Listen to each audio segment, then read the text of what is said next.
party down, location mysterious. Wanna rock this con like my man James Tiberius. Jessie and Marina, they're mad clever like the Negus. Gonna guide you through the scenes, beam from London to Las Vegas. Where to go, how to dress, when to sleep, who to see. Celebs not to miss, Sardis Wong and SMG. Star Trek into awesome, build some memories at last. Set the proper course, the Shore Leave Podcast. Boom.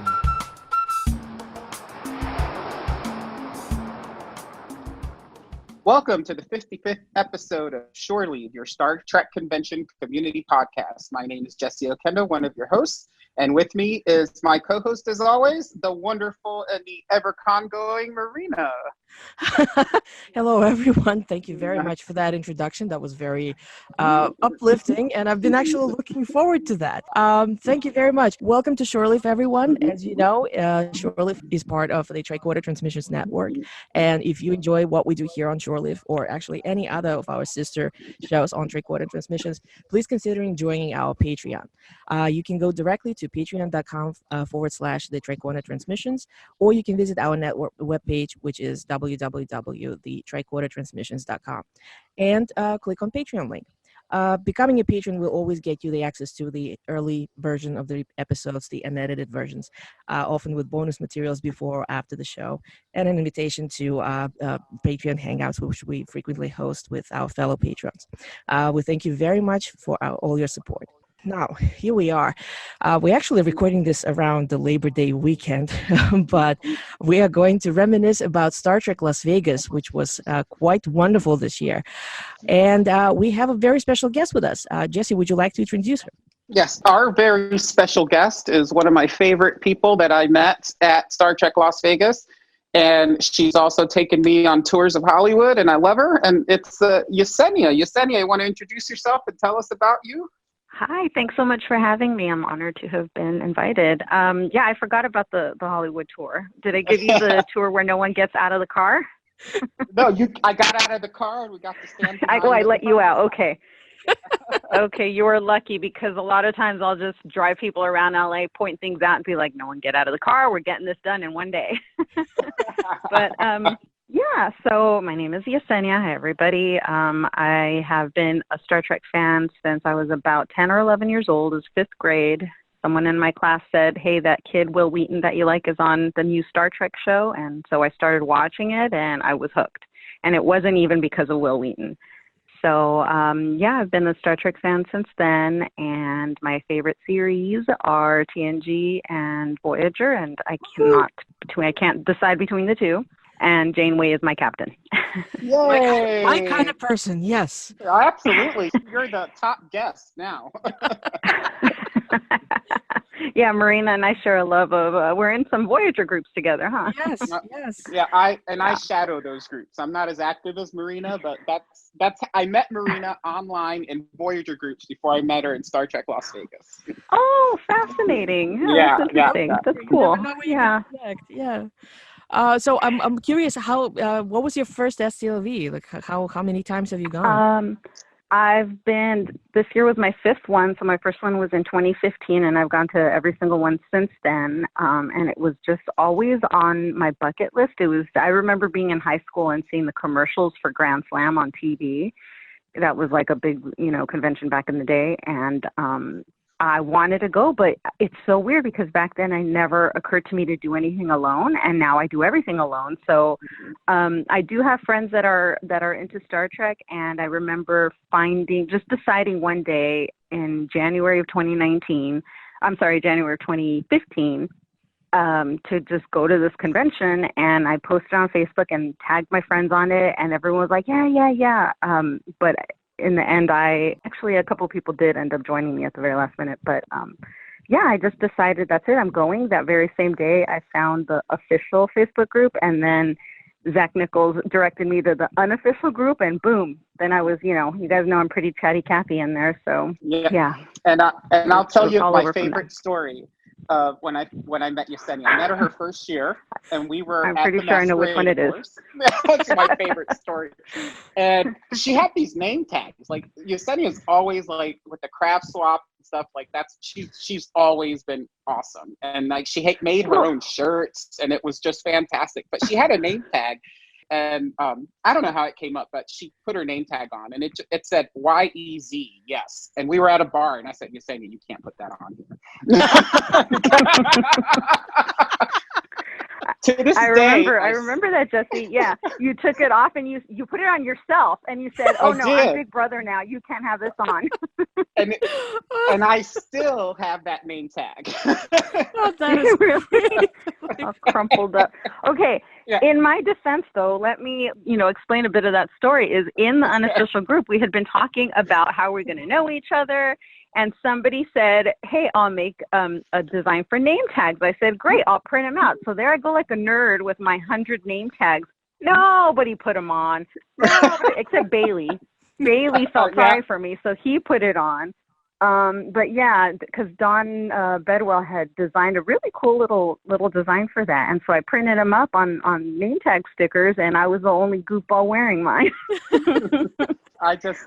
Still, when I go into my STLV stuff, I'm like, yeah, there is my Yezenia name tag. And I love it. By the way, it didn't work for me either. So, all right, enough silliness, Marina. What are we doing today?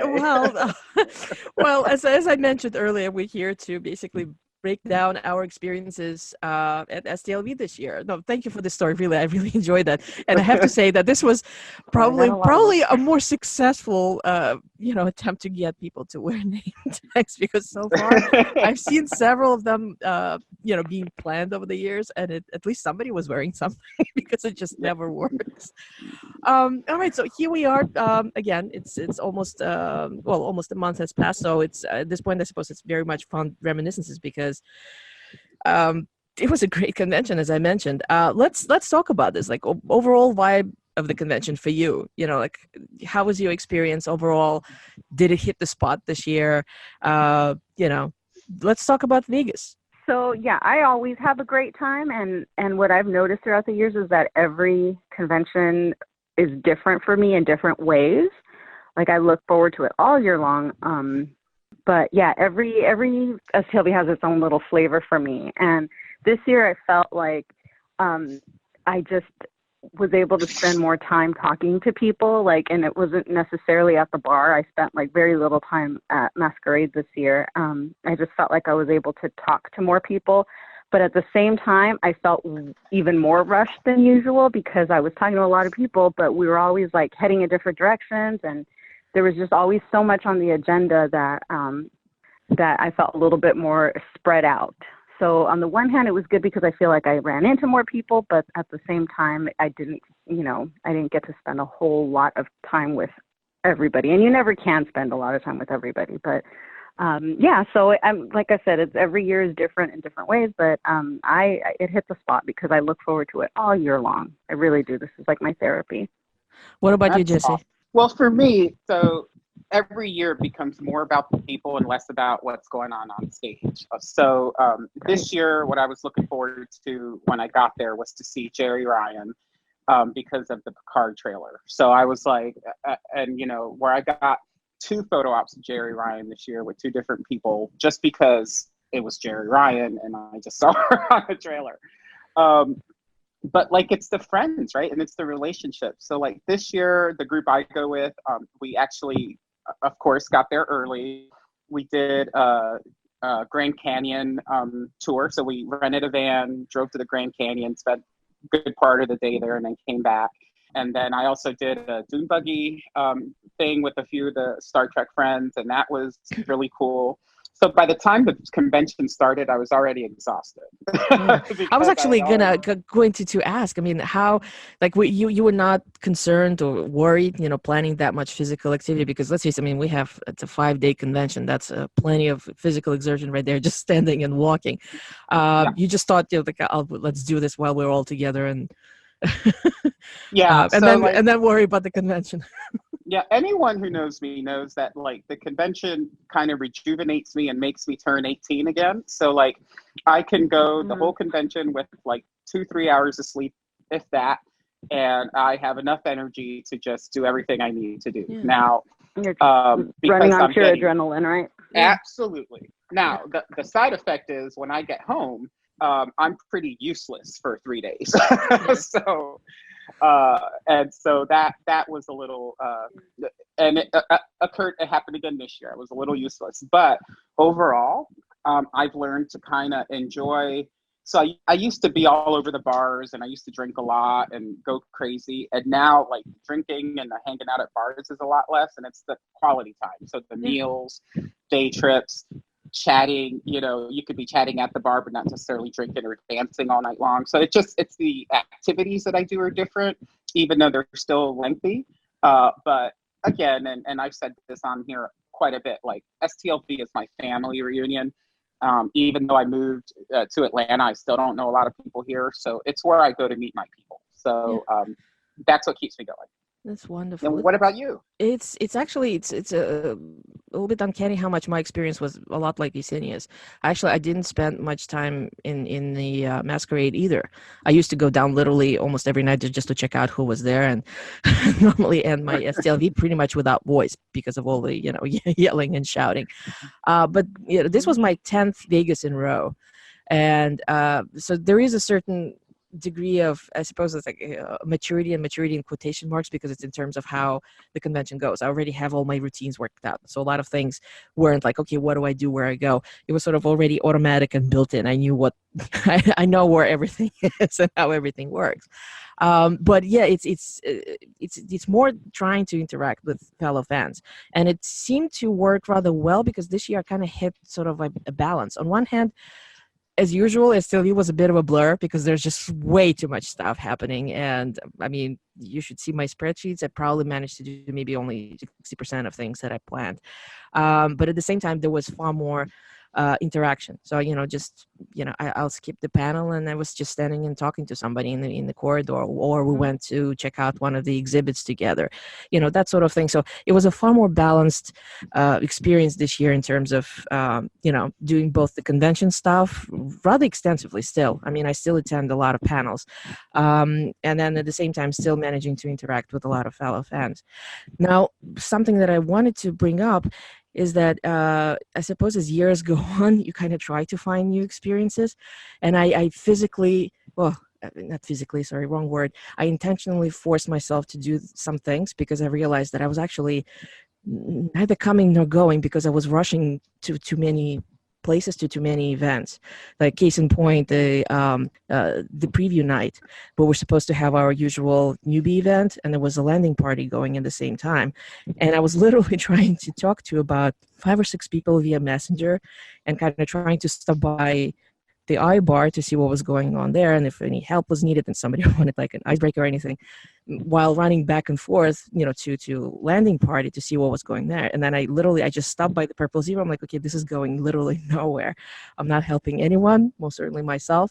So it was like, okay, I really need to stop this and concentrate on just doing one thing. And that was kind of like my mantra for this entire convention. It was 2-3 things happening at the same time. Stop, think about it, and pick one thing to do, because otherwise the convention really is not happening when you're just rushing around. Yeah, that's a good point, Marina. I feel like I've reached that point after this year's convention. I really stopped and thought about who am I helping with all my running around. Actually, I did kind of have a little moment during the convention because I felt like I was getting spread a little too thin with other people's needs, and I thought, wait a minute, I'm answering all these messages, and nothing is getting done, and in the end these people aren't going to show up anyway. So I really had to start putting setting limits and saying, okay, I am no longer going to be answering tonight. Help each other out, guys. Yeah. And it's not only like it was getting.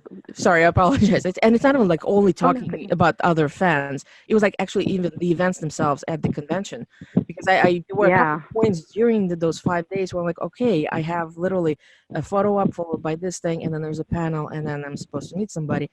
And it cannot be done in this period of time. You can't do it all. But let me just. If only we could splice ourselves into 3 people. Exactly. Exactly. Yeah, but I this year I had a couple of difficulties because I've been hosting those newbies events, and I added an extra one as an answer to people who said, okay, I can't make it Tuesday.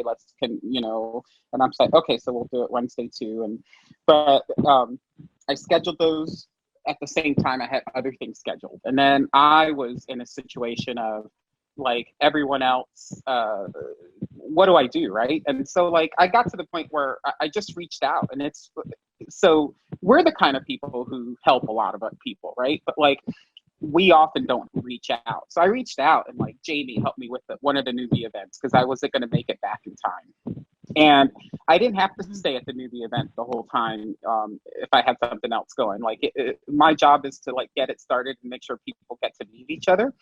And I don't have to babysit the whole time. And so like, I feel like over time, we've become such a part of this community that people look at us as community leaders. And Marina, you've been there forever, so you know. And Yesenia, you've quickly grown into that, and so have I. But there is self-care, right? And so that's what I think we're all talking about learning this year is the self-care of it all, which is okay. It's my family. I want to do everything I can for them, but I want to enjoy them as well. And if I'm busy, like running around between 3 events, which I know Marina has done before, then you're like, did you have fun? And she's like, no, I don't remember where I was. You know? Okay, so we're all agreeing that we're going to stop trying to do 3 things at once then. Yes. No, but you know, I'm glad that I stopped myself early enough, because otherwise my entire convention would have been like this. I mean, it was already a blur enough, like that meme that gets shared, you know, with just blurry lights. You know, what did you see at Vegas? Blurry lights. Just how busy the schedule was. But it was realistically, I would, you know, I'm very happy to help out anyone, and folks would message me, and I help to the best of my ability. But it's also, this is my tentpole event of the year. This is my favorite convention, and it's a family reunion, but I also like to enjoy things myself. So yeah, self-care, absolutely. Now let's dig into specifics, I suppose. You know, like sure. So let's start with Ticketeers. I know, Jessie, you do Captain's Chair. Yeah. How was your experience with that this year? So Captain's Chair for me, it's all about, we've spent years, my group, trying to get on the same row in captains, right? So we finally last year got into like the first row of captains, row Q. And so it's the row right in front of where the scooters park. So you have a lot of leg room, and so it's always great, right? The issue we have is like, as the years gone by, the less you get with that. And so the cost really isn't justified after a while. And then, I mean, I know Marina will talk about next year. So, you know, this year we lost, we got to go to the special dinner because we signed up last year to get our seats back. So, you know, there was a few of us that got to go to the dinner, but like next year there's no special dinner, and there's a couple of other things, and it's going to cost more than it did you know, last year type of stuff, like way more, like 100 and some odd more. So like at this point, the captains isn't really the value for us. Plus for me, when I started gold because I wanted to get everything. And then over time, we went to captains because that's where my family was. And now we're like, you know, we can all just grab a row in general admission, still see everything that we want to see. We don't have the dinner, blah, blah, blah, blah, blah. And so like, it becomes less about the type of ticket we have, and still more about, we can use that extra funds and the extra time to actually do stuff that we want to do and that we enjoy. So that's kind of overall how my little section thought about captains this year. We were very happy that we found each other through that, but we're probably not, well, we know we're not going to do it again. We didn't sign up. And so this year you had to, like every year, you have to sign up to get your seats back. So we gave them up this year. We did take one last photo though. So we do have the reminder. All right. Yesenia, what about you? Well, this year I went GA. I've gone GA the last 3 years, I think. 3 years. And this year was the first time I did the Groupon tickets, which was good. It saved a ton of money. The waiting in line for the tickets for the most part was not that bad, because you do have to line up daily to get a special wristband for the Groupon tickets. But I found that line was much shorter than the general admission, like by the day of kind of tickets. Or maybe it was just late people checking in, but the Groupon line was shorter for the most part, and it didn't take more than 5 minutes most of the days. There was one day where it did take 15 minutes, because there was only one person helping. The other person was busy doing something else. So that was the only day. And of course, that was the day that I had to like go somewhere, you know, I had to be somewhere on time. So it just added to my stress level. And I was cursing the Groupon tickets at that moment. But overall, I think it's a good way to save money. I mean, I don't know. Sometimes I wonder if we're shooting ourselves in the foot by waiting for the Groupon tickets. Like, are we putting less into creations' pockets so that they have to play with and invite guests? I don't know. Because did you guys feel like creation really scaled back on stuff this year? And I'm not talking just about the taco dinner for the golds, but it just seemed like they were saving some money this year. Yeah, and I'm actually, I see this one of those, like, we got to be careful because I actually don't want to repeat any of the rumors that are floating about online until we actually hear something official. But I did get that feeling and I'm actually, comparatively, there was something very similar around 2012-ish, 2012, 2013. And then after that, because Destination started up, there was this huge uptick and there were these brand new decorations and brand new props and brand new photo locations. So I'm actually, I want to see what we're going to see to start in 2020. Is it going to be the same scaled down version or is it going to be something new? So at this point, you know what? I learned to kind of keep my mouth shut before saying, like, well, I guess what this means is this and this, because a lot of times it's like pure guesswork. Nobody really knows. Yeah. So we shall see. We shall see next year what's going to happen. But yes, absolutely. Just to kind of run down to it, like there was no photo booth. The wonderful caricature artist that they used to have on the promenade is not there. Now, I was told there was actually the photo booth person sold the business and there was something health related for the artist. So there were valid reasons, but it felt a little bit like, well, now you have this empty spot. Why wasn't there something instead before? Those portals that we had for the entrances to the main theater, the secondary theater, photo op room, etc. Now there's like standees. Now they were brand new. If you notice, there was brand new artwork celebrating, 10th anniversary of the 2009 movie, for instance. And we no longer had any of the banners. That was actually the number one thing that kind of like, well, it kind of feels a little bit less decorated without banners. Yeah. And I got I really did like those banners. Because 10 years in a row, there were always banners. And now there's like... Yeah, that was the first thing I noticed when, like, my first convention, I went down there on preview night and I looked down the hallway and I saw the banners and I just remember, like, the feeling. Like, it was like my heart was singing, just seeing the banners. Yeah. And I took pictures of every banner my first year. Same thing. I take pictures every year. You got to do it.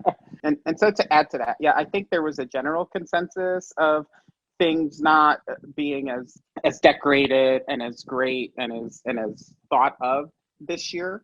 But I'm kind of with you, Marina. I'm like, I don't necessarily want to go down the negative track of the rumors you hear. Now, we hear the rumors, we know they're rumors, and let's just remember they're rumors. And so basically, like, until I see something official about anything, then I'm just gonna like cross my fingers, because again, this is like my yearly family vacation, so we're gonna do it, and the decorations and all that stuff is secondary. We just have to reset our expectations in order to keep having fun, which is what we're gonna do. There was just a sort of this we had add-ons and we had deducts, and it just felt like the add-ons were not exactly what would be the better word to say, commensurate with things that were not there. So we already kind of went through from banners to everything. Additional things is like Guardian of Forever disappeared. That was actually a little bit upsetting to me because that was such a beautiful centerpiece for the promenade. And of course the fact that the Quarks no longer had the screen playing the track episodes. Instead, there was an advertisement thing for a video, for a slot machine. That was actually that I have to say, the only time I was in Quarks was for our STLV swap meet, and I found it extremely annoying because it was like basically just a commercial going on repeat. And I was like, well, I understand why it's there, considering that this is an official event and certain official things will be up in your face. But, the fact that, the actual... something that majority of Trek conventions do have. You have a little spot where you have the episodes playing. That part was removed. That was actually probably more upsetting to me than even the banners. At this because we only had those for 2 years, right? Yeah. Yeah. At the same time, the stuff that was added was brilliant. That whole thing with that Enterprise E model. Oh, speaking of quarks, that was another reason I was there one day. The gentleman who put this together, it's utterly brilliant. I mean, you look at it, it's like something that can literally appear on the screen in an actual movie. There was a whole addition of this new photo backgrounds. The VR experiences thing that Roddenberry, the separate room, that was quite amazing. And of course, the Picard exhibit. That is certainly probably the A+ feature this year. That was an extraordinary exhibit. It's always good to get something. And so like, it's just been the past couple years, Comic-Con does something really big, and then we get parts of Comic-Con. Yeah, so just now Destination got the announcement they're getting this exhibit coming as well. So it's sort of like a set pattern that, you know, the main events get this sort of thing. But it's like Yesenia said, every convention has its own flavor. So compared to, because we've gone to the previous several years, you know, things are not the same. So it feels off. So as I said, you know, let's see what happens in 2020. I'm sure it's going to be another great convention after all. I mean, look at all the experiences that we actually get to have during these 5 days. I wanted to actually swing back very quickly, something to what you said and what you said. So you did enjoy having the Groupon ticket. Are you actually going to keep doing this, you know, going forward, or you want to try upgrade next year, seeing that it's the anniversary of Voyager? Yeah, I am undecided just because so with general admission, what I really like about that is that I can sit anywhere. And in previous years, I've just kind of like walked in and looked around and see if I know anybody and go sit by them. And that's been really cool because then I get to sit with different people every time. This year, I just kind of picked a row that I really liked because it was easy to exit. Yeah. And there was a water cooler in that row. So I hope I just didn't give away my spot, and next year it's going to be all crowded. But I just ended up liking that row. Yeah, it was a strategy of mine. And no, we just, you know, same thing ended up happening, as everyone that I knew just kind of ended up sitting in that area. And it was fun. I really do like that. I think my preferred tier though is copper, because I've done copper a couple times, because you do have that saved seat, like, you know, that's your spot. However, there are certain copper rows that are better, or certain copper seats that are better than others. So if I can't get certain seats in copper, then to me it's not worth it, because there are seats in GA that are better than a lot of copper seats. So I don't want to pay the increased fee for copper just to end up being, yes, in the middle, but way in the back. To me, that's not, you know, that just doesn't make sense. So I'm undecided. What happened this past year was I did want to get copper for this year. However, as luck would have it, I was asleep because I work night shift. I was asleep when those tickets went on sale. So by the time I jumped on, the seats that I wanted were all gone. And I did keep an eye on the tickets that would go up for sale in the buy-sell group, but none of them really, you know, they just didn't appeal to me. I didn't really see what I was looking for.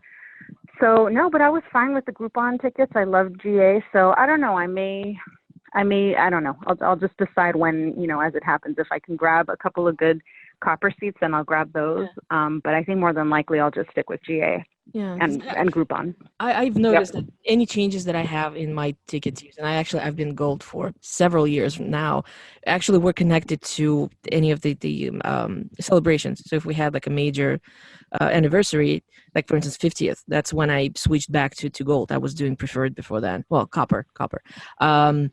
And then I'm still gold. With my sister and I renewed the tickets for next year because it is 25th and we have very good seats in row C.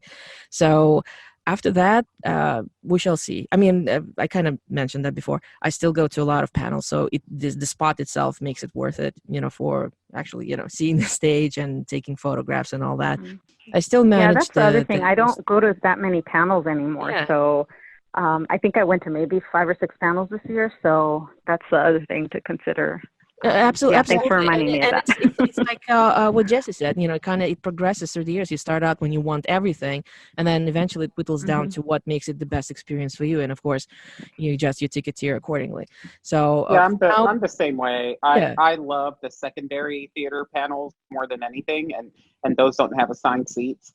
I have learned to go to every major panel because you never know who's going to show up. So I always go to those. But I mean, there's plenty of screens to watch what's going on stage. Oh, and absolutely. I've got, yeah, so I'm not too worried about missing it. It's like going to a concert. Like, Yeah. I never go to a concert thinking I'm going to see the artist on stage. I'm going to see them on a video screen. You know, it's the energy that kind of keeps me coming back. And so I'm just happy to be there when the stuff comes in. So, So to finish up our conversation as far as the ticket tiers, I just wanted to mention something that they've changed the renewal procedure a little bit for the upper tiers. Before, you know, golds and captain's chairs would submit their paperwork, and then eventually within like a couple of weeks after the convention finishes, they would charge the credit cards and all that.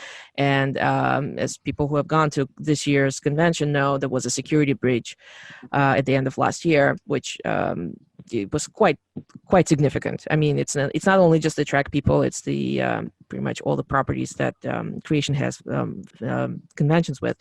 Everybody got affected, so they changed for security purposes. Obviously, they changed the procedure. So it was a little bit of a surprise in the sense of I was not expecting to drop the money as the convention hasn't even started yet, because you know. I budget the entire year, have my credit card ready, and already it was kind of burdened right at the start. On the other hand, security-wise, of course, it was, I knew that my credit card number written on a piece of paper was not out there in somebody's binder where pretty much anyone can look at it, I suppose. Although I shouldn't say that. I know that the person responsible is extremely responsible, so that was not the case. It was an actual electronic security breach rather than paper-based. But still, it was kind of like, okay, it's done. It's out of my mind. I know that the tickets have been secured for next year. I can go and do something else at the convention.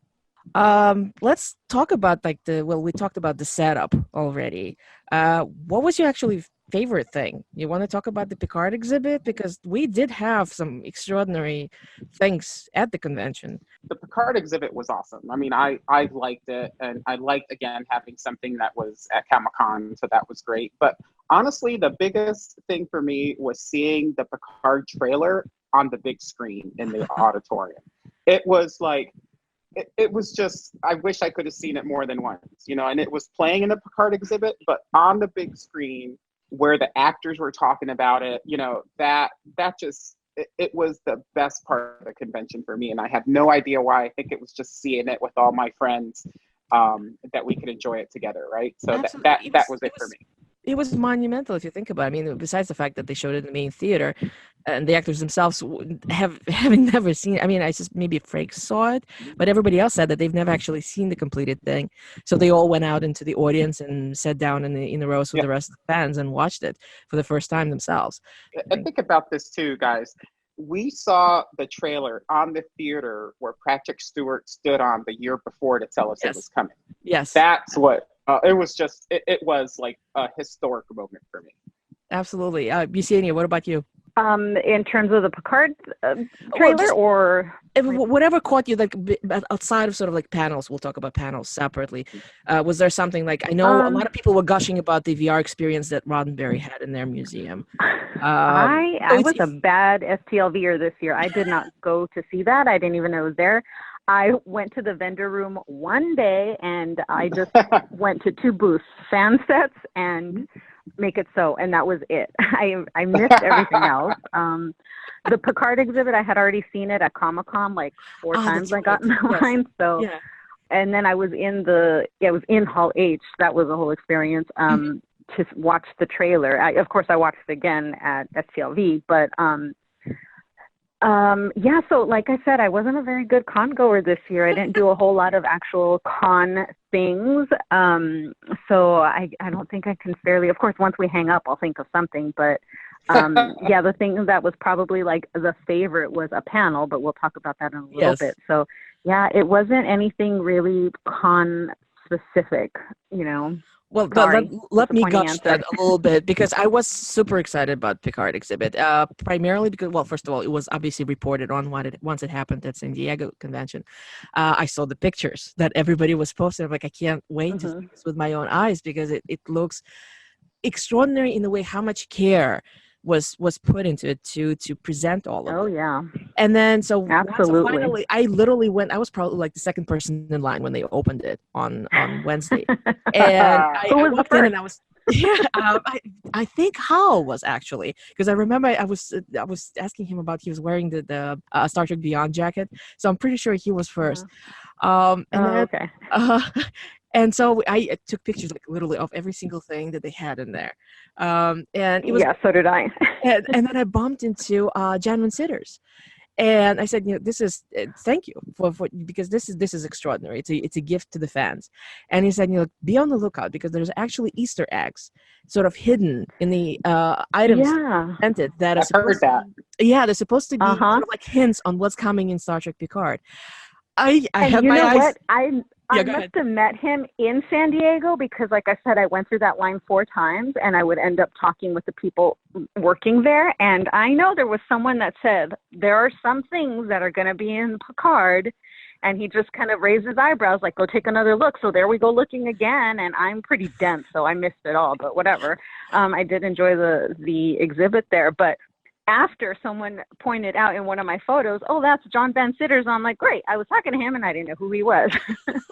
But I went around once more after because I was probably about 2/3 through the convention when I was sorry through the exhibit when I bumped into him, and I was like, okay, I have to go back and kind of like carefully look at everything. And I mean, I took pictures of even like descriptions, so I could analyze that. I don't know. I have a couple of ideas, but again, I learned to keep my mouth shut. Ooh, Not saying anything. we'll have to talk after. I want to hear your theories because, like I said, I didn't pick up on anything. It's just pure guesses, but it kind of like, for instance, right now we now have the confirmation that we will see Riker and Troy, and there was their wedding photo right there, and whether it was sort of like a little, here you go, you might see them, and I don't know, it's just a guess. But those sort of things, like, well, if it's there, maybe it does have some sort of I don't know, Significance. something that we might see in Picard. We shall see. We shall see. So yeah, that was probably out of those kind of things. I really enjoyed that. Also, speaking of VR, not the Van Bear VR, which was quite amazing, but it just pure silly fun, if you will. There was a little VR setup in the vendor room. The moving machine. We actually sit down. You put on the glasses, and you I don't know. Have you actually tried it? The one that they had in the vendor room? I can't believe I saw. Oh, you missed it. I saw Dave and Buster's. I don't even know what it was. It was great. So let me tell you what it was, because I went 3 times. I just enjoyed it. It is a little rig, and I'm sure that the actual thing is probably maybe bigger. Maybe it's for more people. I have no idea. Actually, I forgot to ask the people who were staffing the booth. So you have 4 people sitting down. You put on the VR glasses that actually have headphones, so you can, it's a complete immersion. You see and you hear. You strap in because it is a movable thing, and it's like a little setup where you're in Kelvin universe. So you hear Spock. It's Zachary Quinto Spock, and you have like a little. First you have like scientific stuff going on when you have to basically save a planet from asteroids crashing in, that sort of thing. And then the Klingons arrive, so you have to shoot at the Klingons. So it's this wonderful shoot 'em up, basically, game. It has different endings. It's not very long. I think the whole thing maybe 8 minutes long, something like that. And then whoever actually has the best result in terms of like hitting the targets, you get a little Dave and Buster's card that has a character on it. Now the characters are actually the original series characters. So like out of those 3 times, I was first once and I got a card with Scotty, but it was James Doohan Scotty, even though, you kind of have Calvin movie characters that you're actually seeing in the game. So that was a whole lot of fun. It was very uncomplicated in a way, because like I said, it was a very small rig, but it was just pure fun. That was fun. Wonderful. That's good. We need more pure fun in our lives. Yeah, now, is absolutely. this the thing that's going to be releasing at all, not all, but in major Dave and Buster's? Because I remember a few months hearing about something like that. Yes. Oh, okay, cool. And they had like a little sign-up sheet, which I assume actually was for just to get further information rather than for anything else, which again, I was having too much fun and I forgot to do that. But I'm sure we'll hear about it. It was... trying to remember what the name was. It was Star Trek Dark Realm, Dark Frontier, something like that. So, but it was I have it. A fun game. Oh, and I didn't even hear about that. I didn't. Otherwise, I would have swung over there to check it out. But yeah, like I said, I was just kind of doing my own thing outside of the convention space. Hey, but did you guys notice at Quarks they didn't have the Quark sign up outside of Quarks like they normally do? They had it inside. It They had it inside. Yes. So they didn't have They didn't have two before.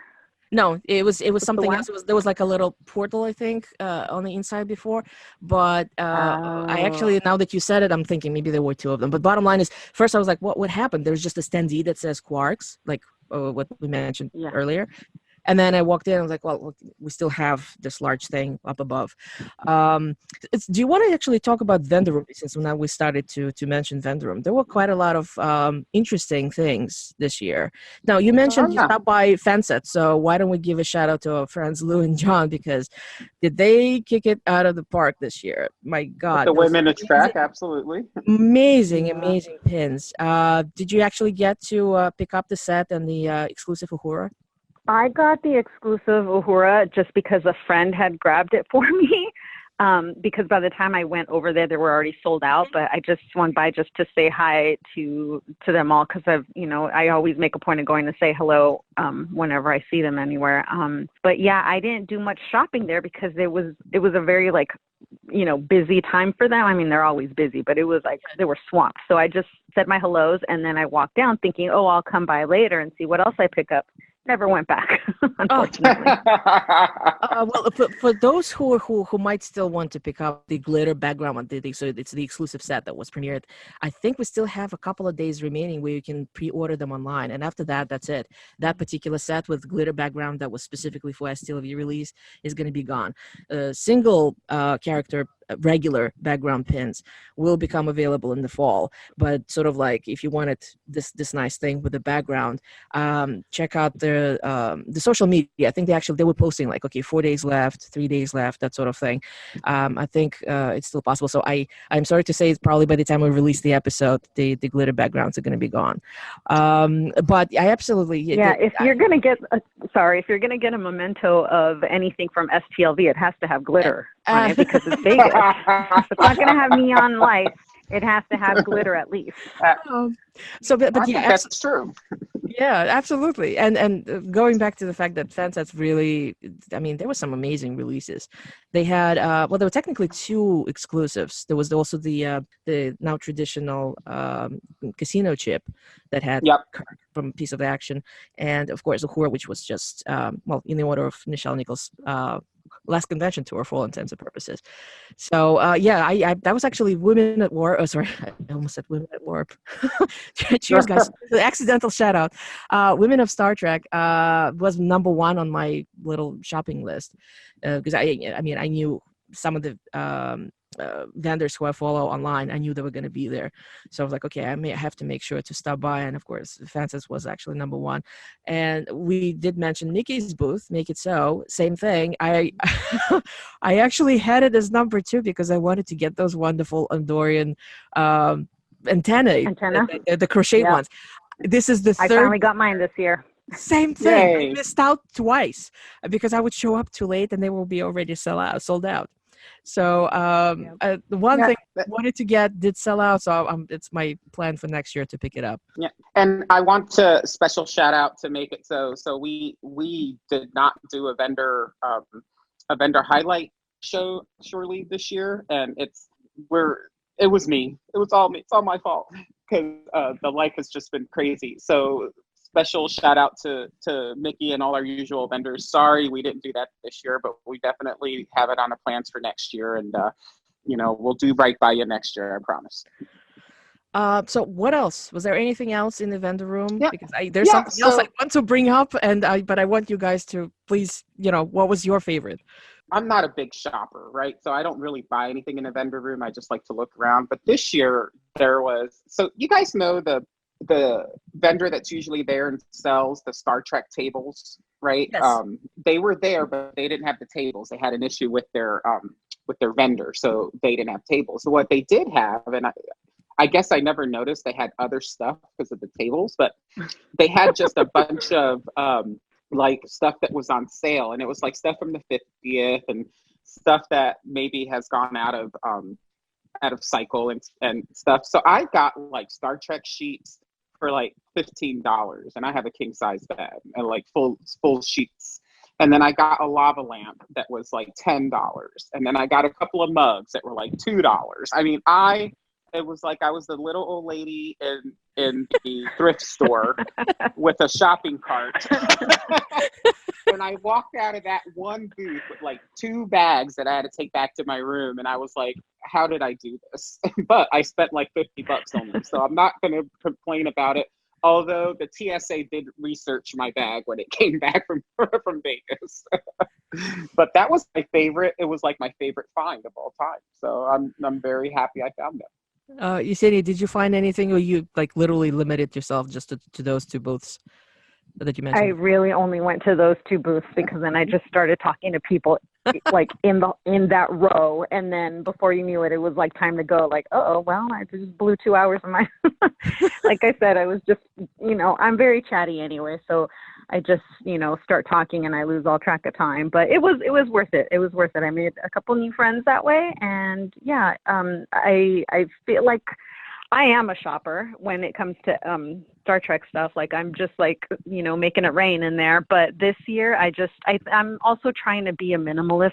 That's a total lie. There's no way I'm ever going to be a minimalist. But I am trying to pull back on all the stuff that I bring home, because as you guys have seen, I take a lot of stuff with me to Vegas. So I was trying to be good and not have a bunch of other random stuff that I've picked up to bring back home. So I every year I buy less and less. And then this year, I mean, it was kind of helpful that I only went to the 2 booths and didn't, I did buy my Andorian antenna, and I did buy some other things at Mickey's booth, some gifts for people. But yeah, I was trying not to buy so much. So yeah, if no one's think that ever was a good thing. And if you haven't been on like the unofficial group, or I don't know where I saw the photo, but like, did you not bring like a cart to drag your stuff to your room, and you had like 2 or 3 trips? I always bring my little red wagon. My little red wagon is my BFF. I bought it last year. Let me tell you, I bought it last year because I had in mind all the things that I wanted to bring for our STLV picnic. LAOA team does a pre-STLV picnic every year. And so I was going to be bringing the supplies, and I know, I don't have much help. So I thought, I saw this wagon at Walmart, and I'm like, oh, that'd be great for the picnic. So I bought it for the picnic. But then I had these things at work that I was in charge of, and that also required a lot of supplies. So then I started taking it to work, and people started clowning me. Well, don't you know, by the end of this year, when I was done with my 2-year commitment for that committee at work, everyone was saying, okay, it should be a requirement for R&R to have a little red wagon like Yez's, because it came in so handy. People would like call me and be like, hey, can we borrow your wagon? And we have wagons at the hospital. We do, because, I'm a pediatric nurse, so we have wagons, but they're always being used, for the actual kids, not for our supplies. So I was taking my wagon everywhere. And I took it to Vegas last year, and everybody clowned me about that. But you know what? It comes in very, very handy. And people have borrowed my little red wagon in Vegas. So. So that's the luxury of living in Southern California, is I can drive to Vegas. And I do like the drive. I don't mind it. I used to fly, and now I drive. And now I'm like, no, I'm always going to drive, because it's a relaxing thing for me to just be in the car for 4 hours and not have to talk to anybody. So, and the convenience, as chatty as I am an introvert. I'm sorry, what was that? No, I was going to say, and plus the convenience. If you can afford to drive, it certainly is more convenient because you can take so many things with you. Yeah, you can leave when you want. You stop, make potty breaks when you have to. And then I just load my car up, and then I transport pieces of cosplay for my friends. So like a big ass whale. Oh, sorry. That's okay. Edit that part out. A large whale costume was my co-pilot this year. Which I have to interject and say that was probably my favorite cosplay. Yes. Those 2 girls, Lean and Desiree, are so creative. Like, I just wish I could just steal like a pinky's worth of their creativity, because they come up with just the craziest ideas. I just remember when I saw the whale, enough to see a whale, right? And then it had the little Mr. Spot on the side. Glued on the side. I didn't notice until next day, actually. It was brilliant. I'm like, oh yeah, that's awesome. You know, I never saw them. I missed most of their cosplay. I saw Dez's Booth Bee costume on, like, I think it was the first day, and after that I just kept missing everything. I missed Rise the Gorn. I missed the whale. Yeah. Oh well. All right, so we were talking about Vendroom actually, but Okay, sorry. I just wanted to bring up something. It's a brand new product, which I actually was very impressed because I stopped by the booth, so I spoke to the gentleman staffing it, and then I also went to a panel. They did a small panel at CBS All Access stage, and that's of course the Star Trek Picard wines that are being released. That was quite extraordinary in the way that apparently. They gave me the statistic, and of course right now I can't remember it, but they were literally selling. There were only, it was 1,701 obviously sets with the 2 bottles in one box, and they were selling them like X number per minute. It was literally going like hotcakes, and I was like, this is actually looks like a really nice product. I mean, I asked about it, and I enjoy wine, so I actually purchased it. And then of course when I saw the panel, and that was like complete. I mean, these are actual experts as far as wines are concerned. They just introduced the whole thing, and actually by the end of the convention, the sets were gone. So that was like a complete sellout with everything that they had. It's certainly something to check out because it was very interesting. It's not just randomly, okay, you have space vodka, Yes, the bottle has been designed by Mike Okuda, but in this case, there was a little bit more involved because we are dealing with an actual company called Chateau Picard that had to approve on a lot of things. So that was quite an unusual and an interesting experience with something absolutely brand new in the vendor room. So that was actually my little spiel that I wanted to plug in there. I saw that and I was like, if I had a fancy house, I would get something like that, but I did not have a fancy house. Speaking of collectibles, yeah, I was going to say, I'm definitely not fancy, and I don't drink wine. I just don't enjoy wine the way other people do. So I didn't even think about buying it. Like, it didn't even occur to me to get it as a gift for anybody. So it wasn't even on my list of things to go check out. But it was perfect. It seems really cool. Yeah, absolutely. Again, it's one of those things where it's like, okay, a lot of thought and effort was put into that. So that was not just, let's make this one thing and just put a sticker on it. But it wasn't a Spock riot helmet. Exactly. But it kind of ties into what you mentioned, Yezenia, like you said, you're trying to minimalize. I became extremely selective in what I'm bringing because I actually travel, even though I'm flying in, I travel with just carry-on baggage. So I have very limited space to begin with. Yeah, it's just a roller. Wait a minute, what? Seriously, yeah. I don't She's remember. amazing. You go back home from STLV with a carry-on only? Yeah, and this year, like just as an example, what I had was the Women of Trek, the background that was kind of, it was wrapped in my T-shirts to make sure I don't break the glass. The actual pins themselves, which I'm actually every time I fly out, I dread going through TSA because in my view, I have like 2 pounds of metal in my roller. Why am I not being stopped? But I'm not. So I'm not complaining, actually. I picked up a couple of more T-shirts, and people who know me, I added more to my collection. And then, of course, the bottles weren't there. It was just the pre-order, so thankfully I didn't have that. And yeah, it kind of works. Plus the stuff that I picked up, like little collectibles, things from the swap, that sort of thing. I manage. I went to DST with a single backpack last year, and it still worked. So, yeah. Wow. I don't know how I'm going to handle the cruise yet. We shall see.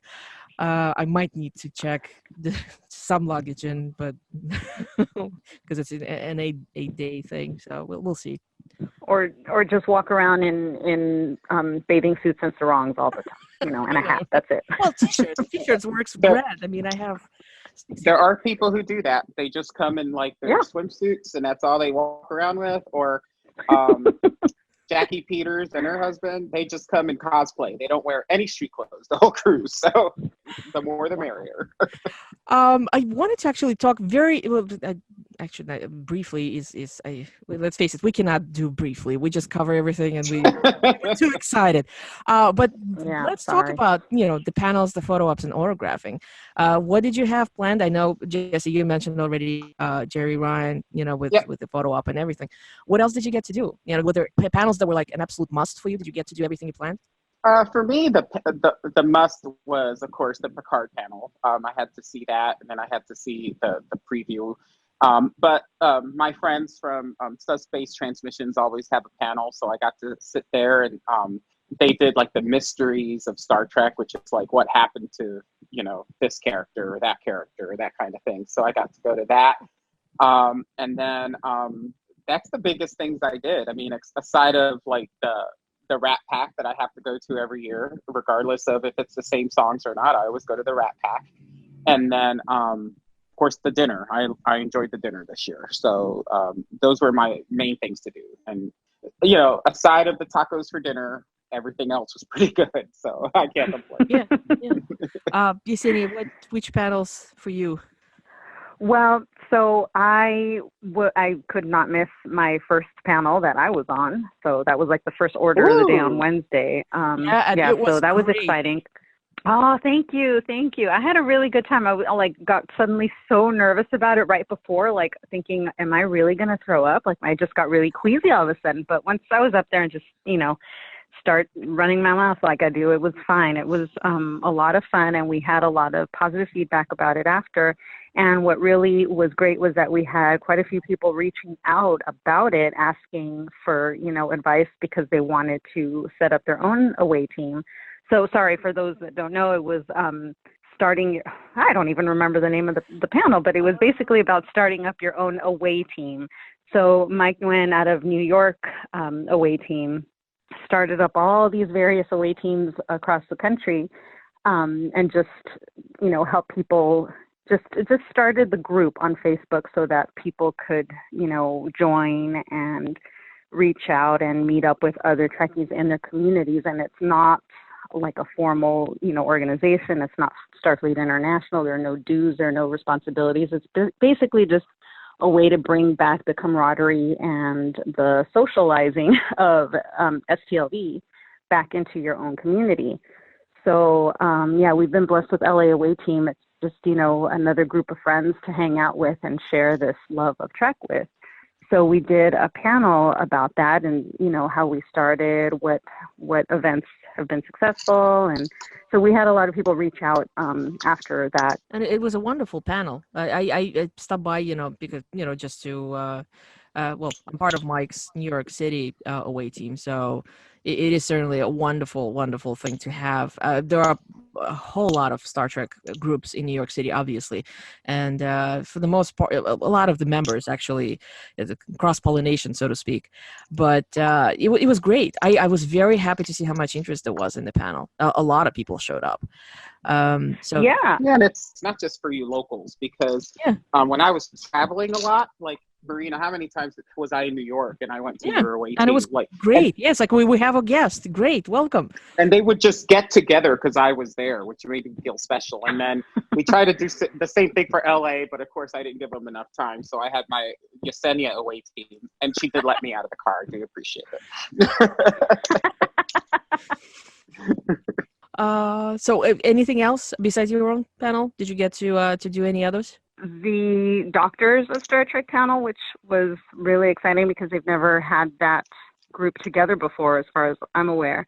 Mm-hmm. So I really liked that because I thought it was really interesting. I thought it was fun how they all played off of each other. I meant to make it to the medical ethics panel, but I missed it. Mm-hmm. I don't know what I was doing, but I missed it. And then I finally got to see Dr. Erin McDonald and Dr. Mohammed Noor do their Science of Star Trek panel, and that was really, really, really good. I really enjoyed that one, but I felt like they should have been in the secondary theater at least, because it was packed in the CBS All Access stage. Every time they were on, it was Thank you for bringing overflowing. This up because this was probably the main issue I saw with all Science of Trek panels, and I went to 3 of the ones that Dr. Aaron was doing. completely full. I mean, people were overflowing. They were technically standing already in the Quarks half of that L-shaped space, and it was incredibly popular. The panels were extraordinary, and it was a pity that more people could not attend, and the people who were attending were not exactly comfortable just standing, because I was standing at two of the panels, literally just leaning against the wall. There was no room to sit down. So science panels were definitely, it was a huge boost, I think, in terms of like the quality of the programming, but it's certainly next year I hope we have more, and I hope it is indeed in the secondary theater, because this is definitely obviously something that the fans are interested in seeing, and there should be more space for that. There's a trend there too, because we had Dr. Aaron on the cruise last year, and it was the same. I mean, we had the cruise ships kind of are the same. We have smaller rooms and bigger rooms, and any room that she was in, everything was just overwhelmingly packed, to try to see what she was doing or what our NASA folks were doing. So I'm just excited that that's happening again. You know, like I think there was an amount of time where sci-fi wasn't so much sci, and now we're kind of turning a corner. So I'm pretty excited to see it. Yeah. As far as panels, I'm just going to give a sort of a brief rundown of highlights, because those panels, I did not get to go to every single panel that I planned. It would be impossible because I did have 2 or 3 sometimes happening at the same time. But the ones that I did make it to were wonderful. I actually sort of like the away team one. I was glad to see more people attending, especially with something that was fan organized or fan run, or something that was a little bit unusual rather than the typical Q&A panel, just to see how everyone was embracing it, that it was a well-attended panel. So one of these was actually, speaking of Women at Orb, they did catsuits, miniskirts, and more, basically talking about costumes of various female characters throughout Star Trek, throughout all the series. It was unexpectedly, it was just fun and funny. It was literally people who would start laughing in the middle of the presentation. It was a great panel.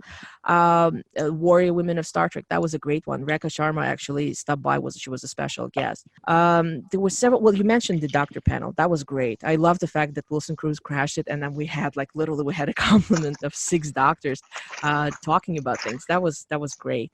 There was something to be said about having 2 captains on stage, and that I'm talking about Jason Isaacs and Anson Mount. Now, I don't know if you got to see it or at least hear about it, but basically, if they put these 2 gentlemen together on camera, you can literally film a sitcom. It was hilarious. It was a very funny panel. I forgot about that. Yeah, they really. There was a great moment, because Anson came out first by himself.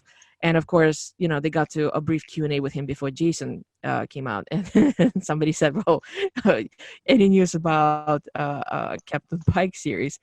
And he just, just paused with a lot of gravitas. Like, I would like to make an announcement. And then he just goes, there's coffee in the back over there. So obviously everybody cracked up. Nothing is being announced. There were like all these expectations that a lot of people were hoping that, they're going to talk about Pike, or maybe again, somebody from Picard shows up, completely out of the blue. None of that happened. And then of course Jason came out, and it was just a hilarious, absolutely hilarious thing that they had to. It was just, like they were talking like best friends, even though I'm not sure if they've even met each other before that. No, I think I heard them say I that. think they that had was never their met first. before. Yeah. Yeah. Well, they were really funny. They played really well off of each other, because clearly Anson Mount is the straight man in every conversation. He's a great interviewee. But when Jason Isaacs came out and started ribbing him, like, it just, the 2 of them were comedy gold. It was like the Odd Couple. It was really, I think I said that was like the most enjoyable panel that I've ever seen. It was so much fun. Yeah, of course. Well, Saturday was pretty much full. I think I spent most of the Saturday in the main theater, because it was just one panel after another with there was a demonstration that Michael Westmore did, the Picard panel.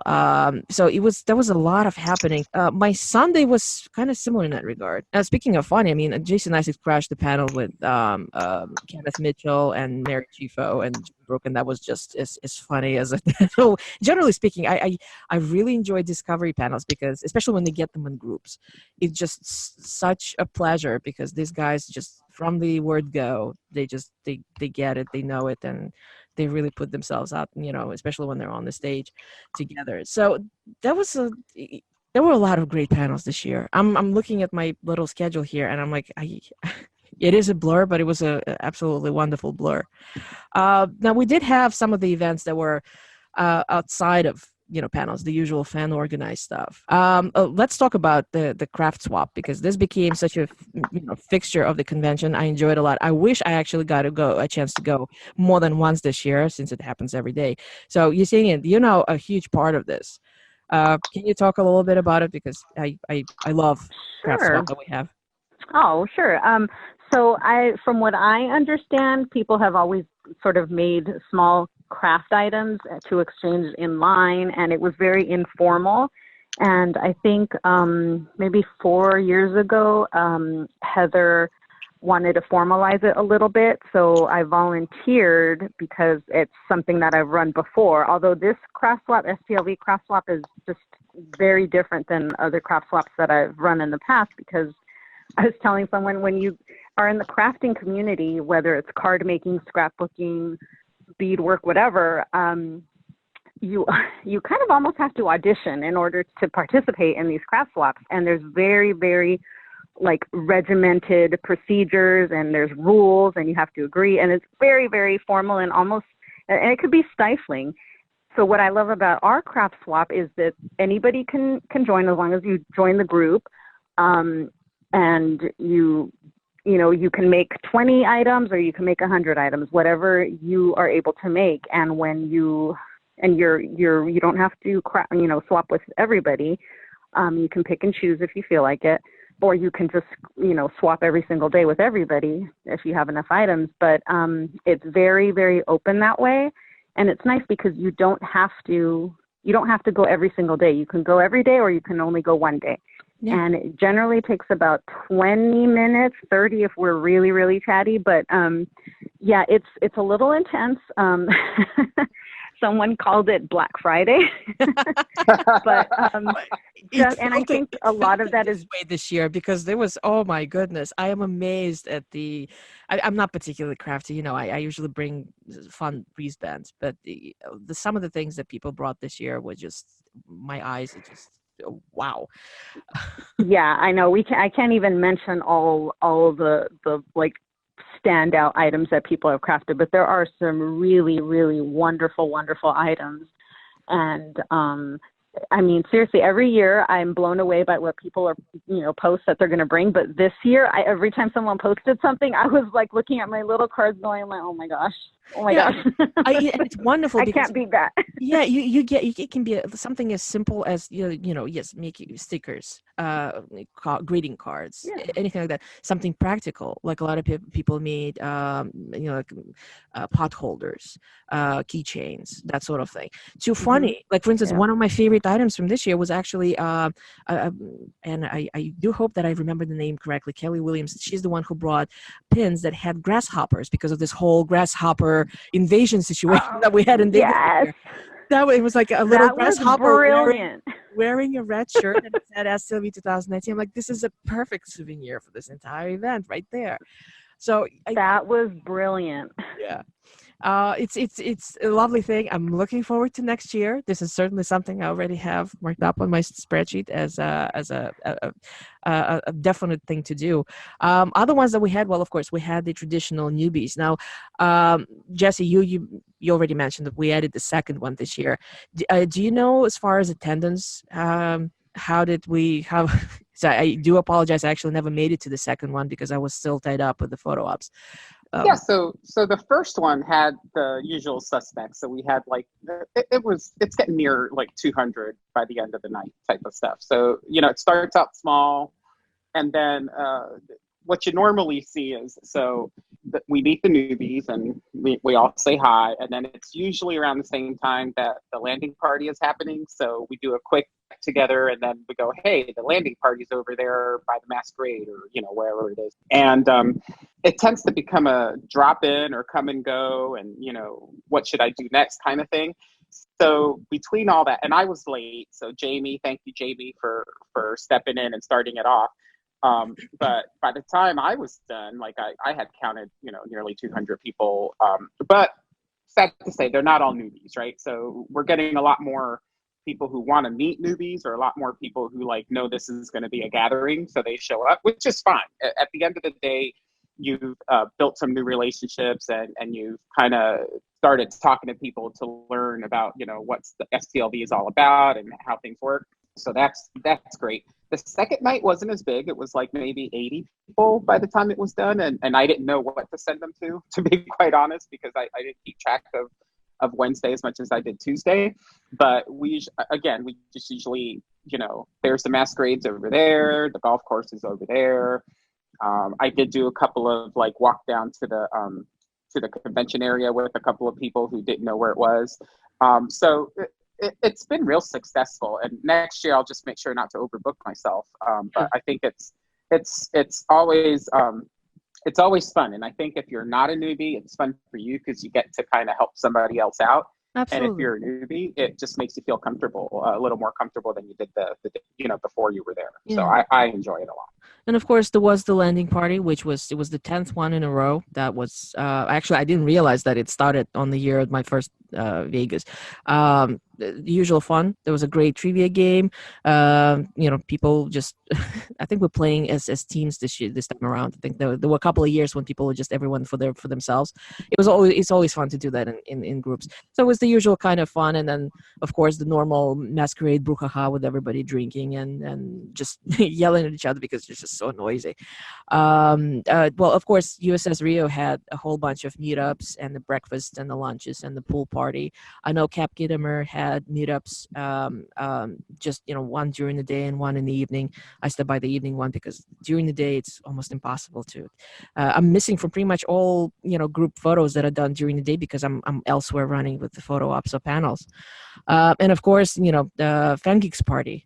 It was amazing this year. Awesome. Yeah, I know that there was some sort of renovation done in the place where they hold it, and I kind of expected that the place was going to be a little bit bigger to accommodate more people, because this is very well attended. It's a very popular event, and my hat is off to both Bill and Dan from Track Geeks and to again Lou and John, and just the entire Fansets group. So it's another one that it's a must.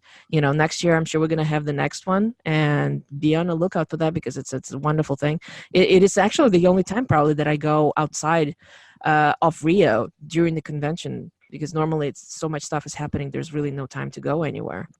This year, Marina, we did a cruise get together. Yes, that was very nice. It was fantastic. Yeah, I can't say that I got any kind of like practical information, though I did have questions. But it was just so nice to hang out, and it's going to be a very STLV flavored cruise next year because so many familiar faces are going. Many are for the first time. So I think we're going to take over the ship. Yeah, it was, that's exactly what we do, is take over the ship. But I will tell you, Entertainment Cruise Productions gave us pins to hand out. So it was nice to give them a bunch of stuff. And they had pins that Fansets had created for them for the Cruise 2 that they had at their booth they were giving out. That was my first official set of Fanset pins that I got was from the cruise. So I have those.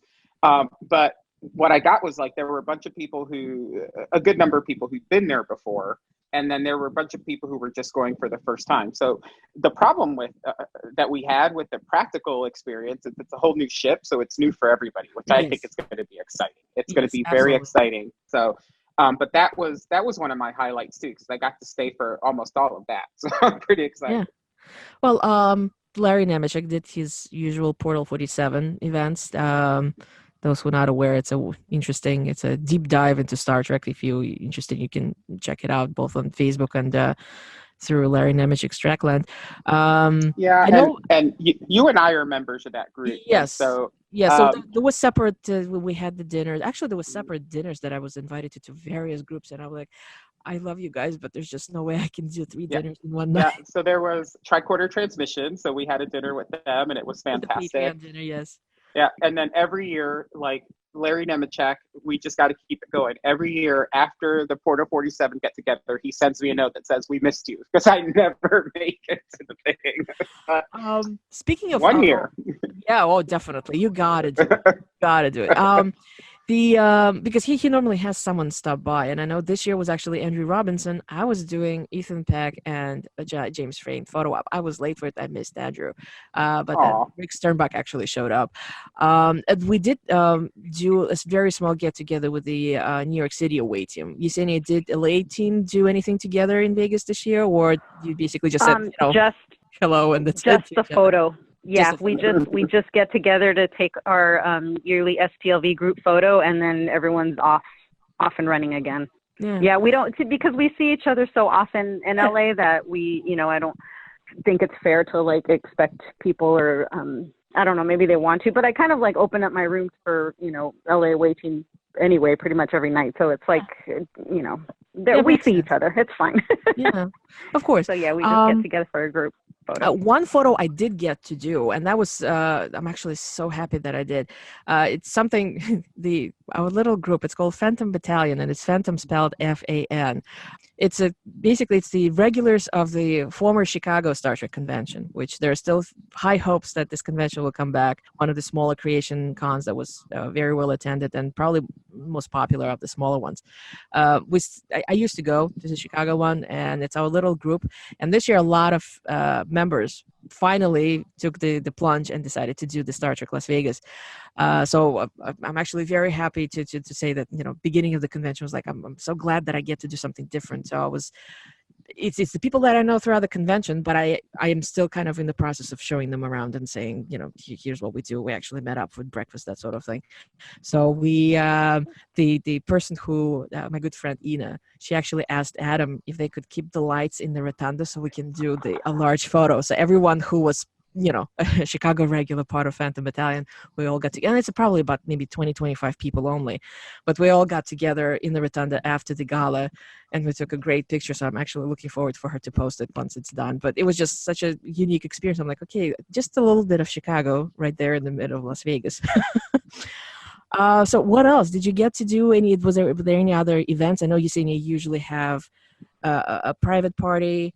Any other events that everybody got their own little groups and things that happen all the time? Yeah.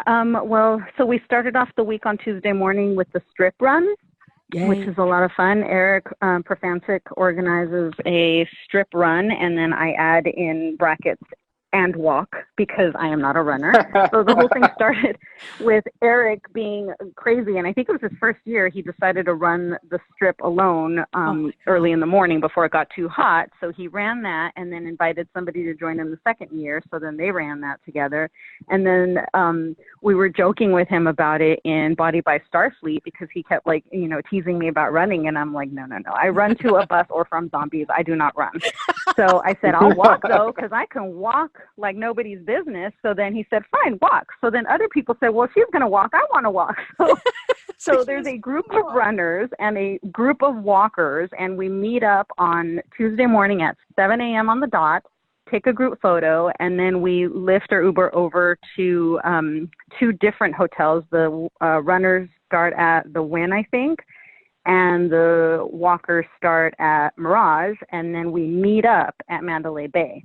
Wow. So the runners go a longer distance, but because they're running, they're faster than us. And then the walkers, I wouldn't call it a casual walk, but it's not a power walk either. We're just walking, and we stop for photos, and we enjoy the strip when it's empty because very, very few people are out on the strip at 7 a.m. And this year it was a little warm, but it wasn't hot yet, and it was totally doable. So yeah, that's a great way to kick off the week because it's just a nice casual get together of people. So I highly recommend that, and don't let the name fool you. You do not have to be a marathon runner. You can jog, you can walk. We will find a place for you. That's wonderful. Fantastic. Yeah. Oh, and then sorry if I can just mention a couple other things. Then Body by Starfleet, we usually get together and have a group photo. That's why I mentioned the cork sign not being there where it usually is, because that's where we usually take our photo is underneath the cork sign, but this year it wasn't there. And we didn't feel like, going inside of Quarks and having this huge group taking up, all the space for the, right in front of the doors. So we kind of did it to the side this year. But we also had for the first time a Body by Starfleet breakfast. So we met over at the Gold Coast because their buffet is cheap and easy to get to. So, yeah, that was a first for us, and that was really nice. I didn't count how many people, but it was 2 of the long tables worth of people. So, yeah. That's I saw you guys so I there. think did you really? Yeah, You well, didn't join us. I was there. I don't know why I was there, but like I saw you guys there, and I'm like, oh, that's the group that like works out and stuff. So, like, because like I've been losing weight, but I do it my own way.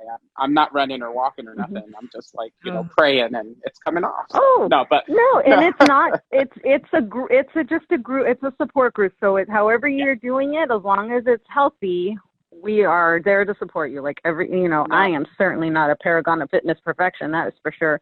But we just support each other in our efforts. And that group has always been just awesome. Look, because like I've been on a long journey, right? And so like that group is really it.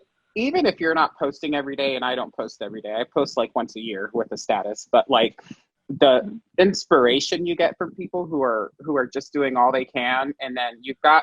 It's something about the camaraderie of being Star Trek fans doing stuff like this together. I think that's what keeps me motivated because I don't ever want to report to that group. Oh yeah, I gained all the 180 pounds I lost. No, I'm never going to do that. So, so it just keeps me active. And even if you do, you're still gonna get support, and get you back on track. Exactly. So, oh yeah. Exactly. Yeah. It is just the most supportive group. Like everyone is just so helpful and just because we all have our struggles, and I've had my own struggles lately, and people just it's just it's the general consensus is what, you can always start in the next hour, you can always start tomorrow, you can all just move forward, move forward, make good choices today. So yeah, I love that group. It's a great group. So hopefully we can continue our STLV breakfasts in the future.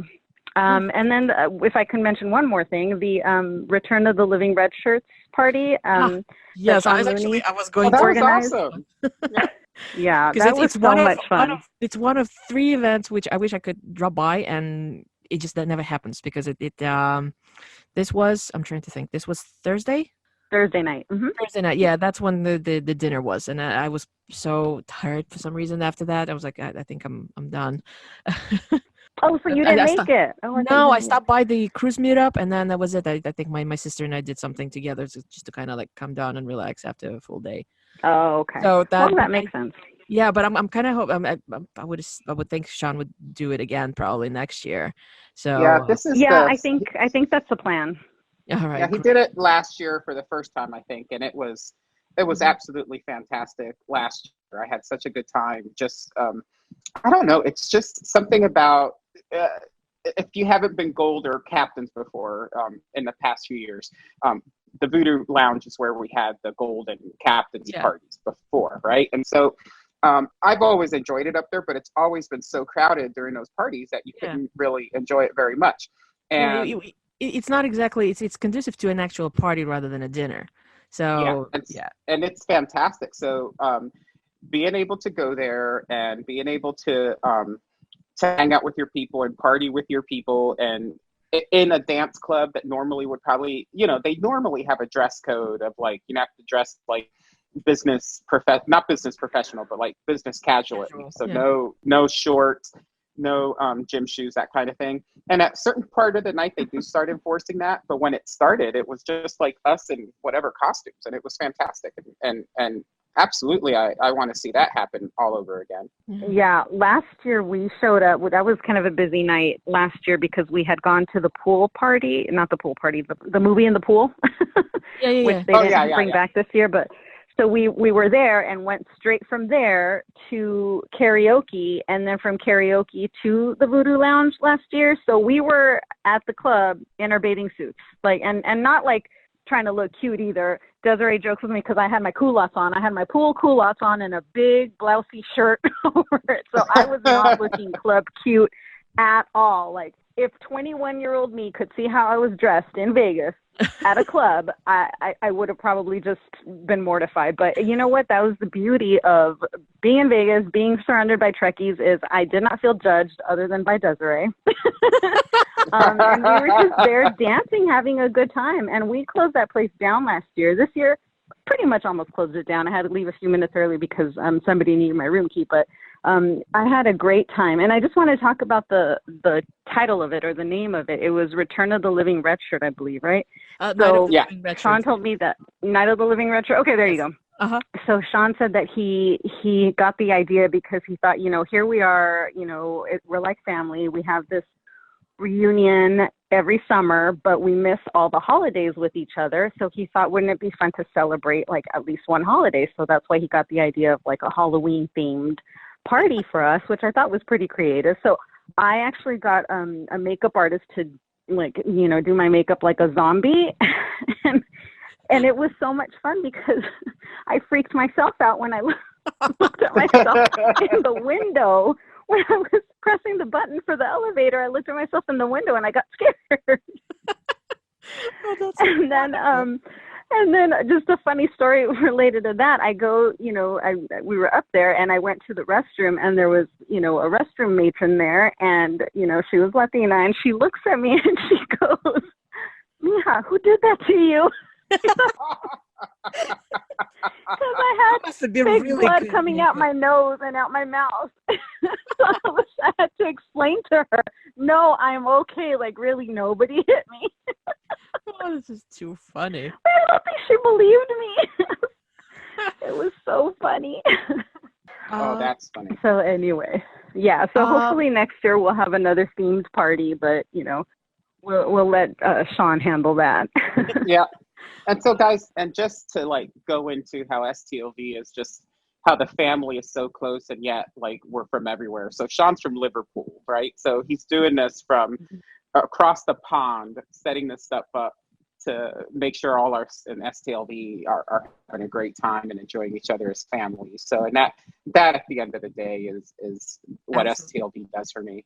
Absolutely. Well, speaking of that, actually, Agreed. the folks who attended STLV this year who are planning to do cruise are so inspired by the swap meet. They're actually going to be doing a swap meet on the ship next year. There's a intergalactic the craft swap. Yes. Yep. Craft swap. Yeah. I saw that. I'm like, this is just not to be confused with a swap meet, which Yes. involves sales. This involves no sales, no exchange. Oh, perfect. No exchange of money happens. Yeah, so Perfect. but I did exactly. It's just wonderful. We have this great cross pollination across the events. It's just wonderful. Well, Yeah, I can't wait to see what crafts they do. Yeah, what we did have as far as the diversity events that we had, and again, there is conflict in both cases, so I could not attend. So if you did, I would love to hear more about it. A Saturday night. Is it Saturday? No, pardon me. That was Friday night. Was the night of diversity, of course. That was exactly the same time as Fan Geek. So I was actually, unfortunately, by the time I made it back from the strip, both things ended. And of course, really? Yeah. I came in. I was like, okay, everybody's walking out. There's nobody there. And then, of course, the Gaze in Space had 2 events, I believe, this year. So, And I didn't make it to any of that. Really? Because you would think that I would be at every party, but like I said, I'm calming myself down and I know how I get. So I chose to just I did some trivia games with our group and recorded a podcast with our group. And then the other times I was just enjoying meals, enjoying just short conversations.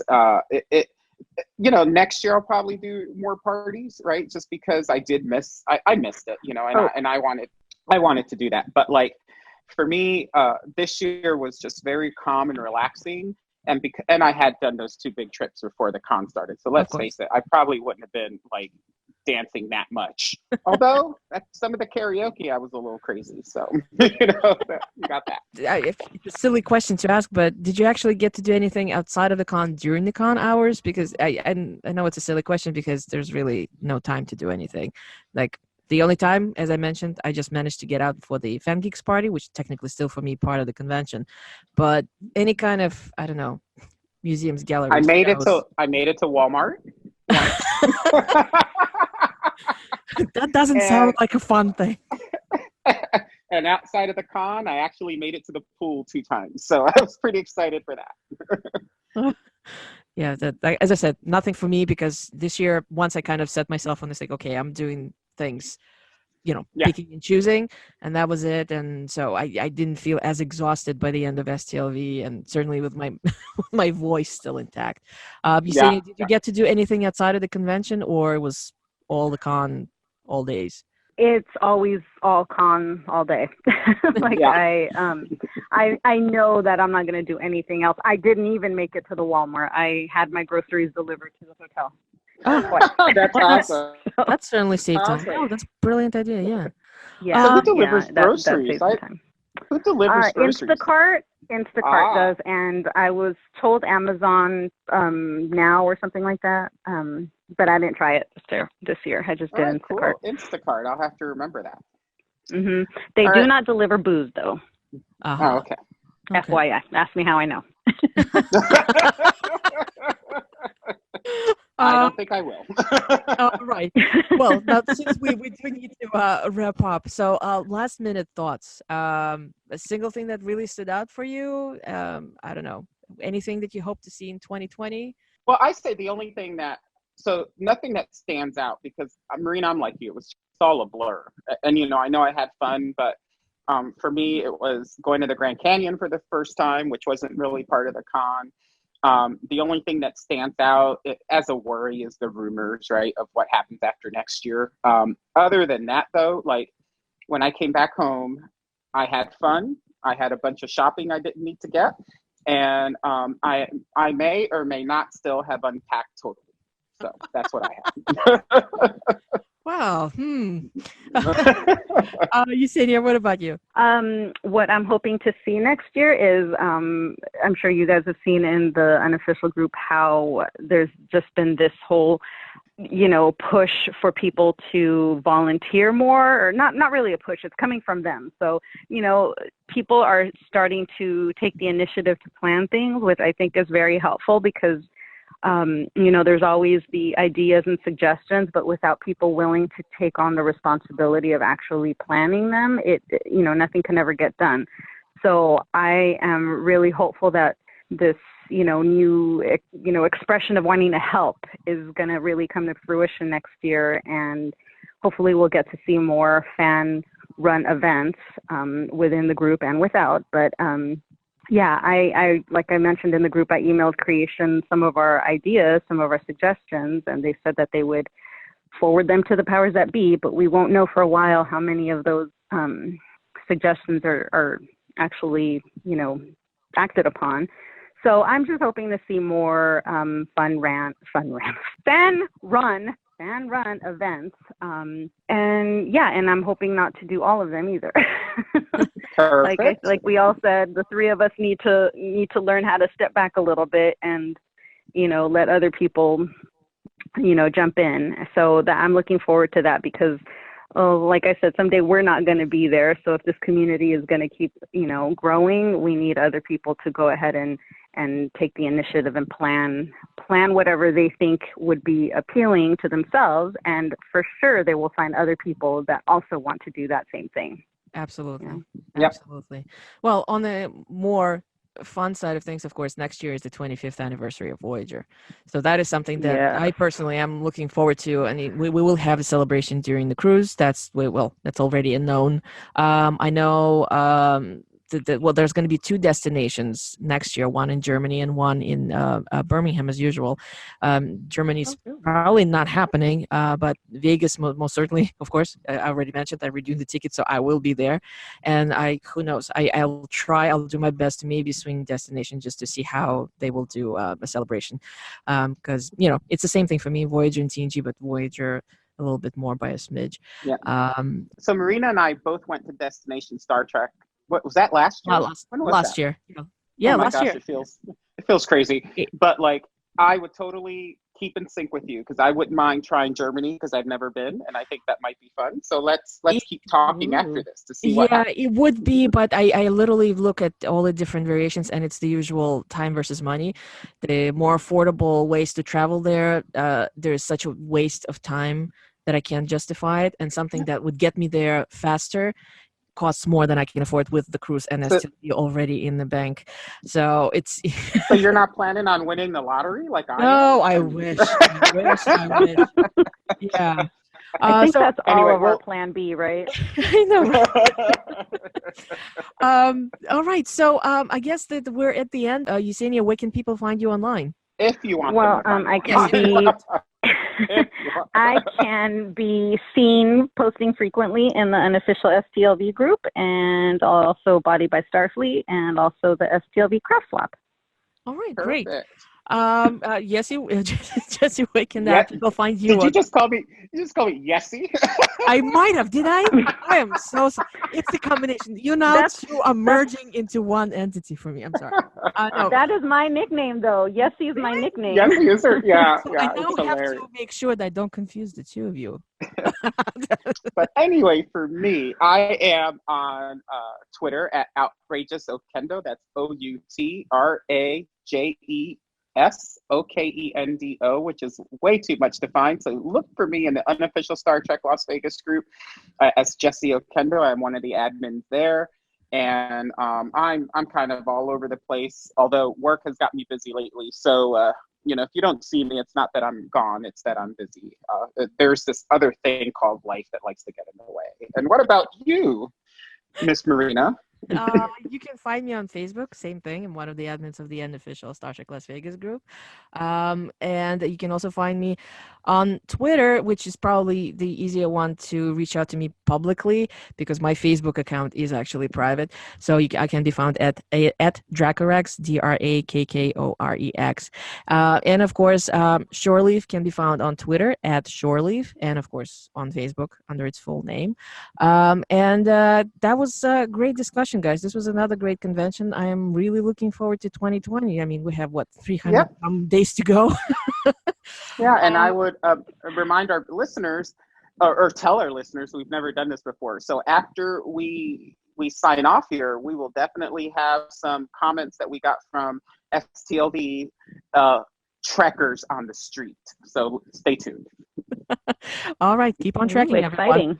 Live long and prosper, everyone. Have a good night.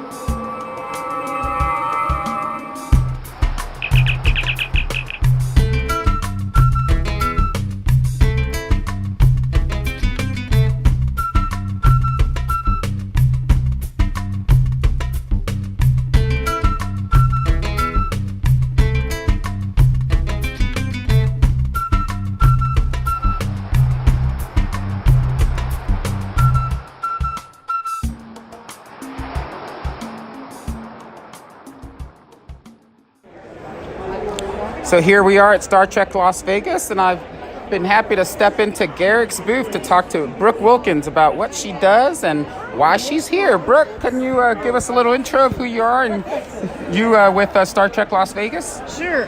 My name's Brooke Wilkins. I have been heading up Garrick's tailor shop for the past, I don't know how many years we've been doing it.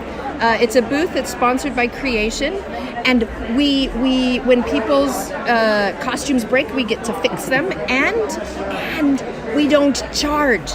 Creation's not being Ferengis. And that's awesome. So Yeah. I've been able to volunteer here a couple years. It's always been fun, and it's always great to see like the behind the scenes of what people do with their costumes. Now, I know you do that in your field when you're not in Vegas. Yes. So do you learn things here or use that skill that from your job to help the folks here? I do learn things here. Most of the stuff is old hat, stuff that I've done a bazillion times. Sometimes I get presented with new problems, and I love solving problems when it's fun. And then sometimes people have brilliant ideas that I do learn from. Yeah. And so it's great. It's really fun. Well, and I'm just a basic sewer, but I've learned quite a bit here thanks to you, and Yeah. that's always great. So what's the biggest challenge you've had walk up here, either recently or in the past? How do I answer that? Because if we can fix it, we do it, and I don't consider that like a huge challenge. The most challenging thing, I guess, is when something comes in, we can't fix it, and I feel sad. Yeah. But that usually happens with shoes. However, this year, Brian is a volunteer, and he's actually a cobbler. Wow. And so we actually can fix shoes this year. That's fantastic. It's just amazing. That's fantastic. Yeah. And how often do you get requests to, like, has anyone come here and just said, hey, can you just make me a costume quick? Yes. But it's really easy to answer that one as I'm sorry, no. Because we can't do that. We can fix costumes. And how long have you been coming to Star Trek Las Vegas?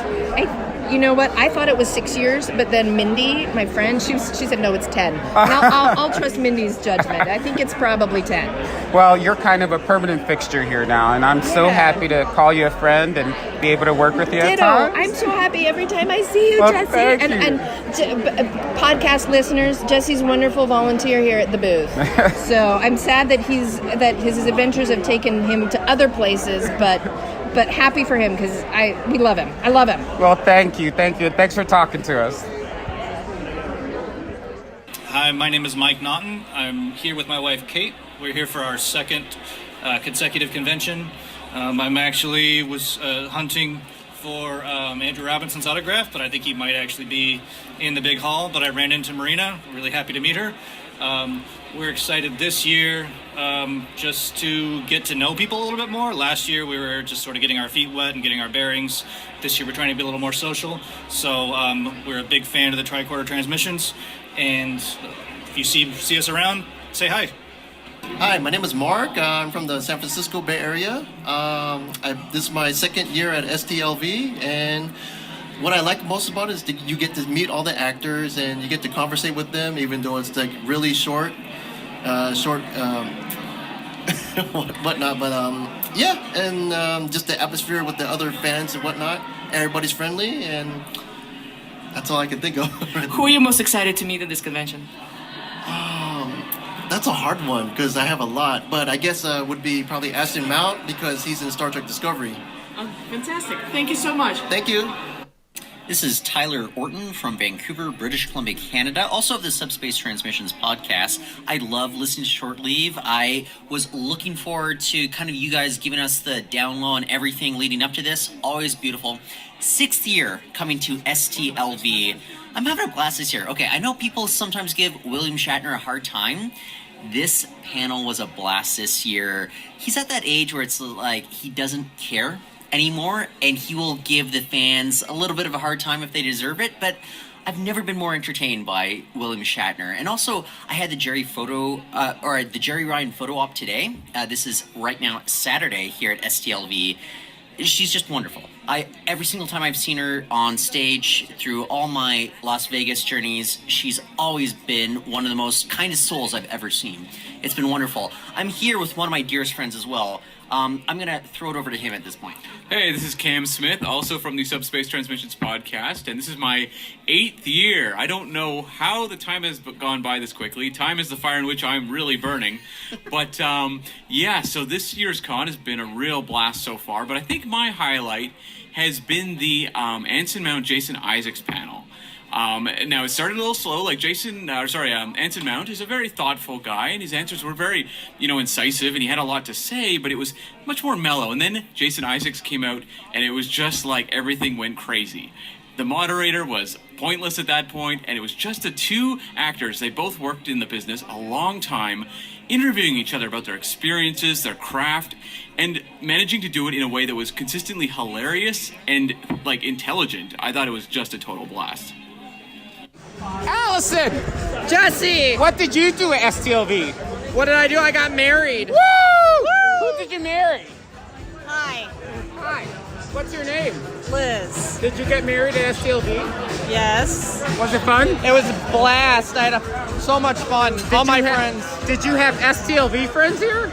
Yeah, I had Stefan and Jay, and Ree was out with a little bit of an illness, but yeah, I had a lot of people show up. Awesome. And let me and did you like STLV a little bit? STLV is great. Every year it's great. I get to see the greatest people and hang out in the coolest places and have fun. And is Jessie one of the greatest people? Jessie by far is the best person, the life of the party, the head of personality. This place wouldn't be the same without you. Okay, full disclosure, Jessie's been drinking at the iBar.